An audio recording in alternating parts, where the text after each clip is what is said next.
Please tilt your mobile device now for increased visibility.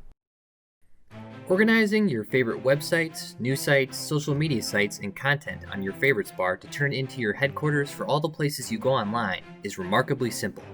After clicking the Organize Your Favorites bar, you'll be taken to a page where you can rank and organize your top favorite bar items. You can see that higher rating numbers determine how high up your items appear on the favorites bar. Making adjustments is as easy as changing the levels between multiple items. The buttons turn green, letting you know a change has been made.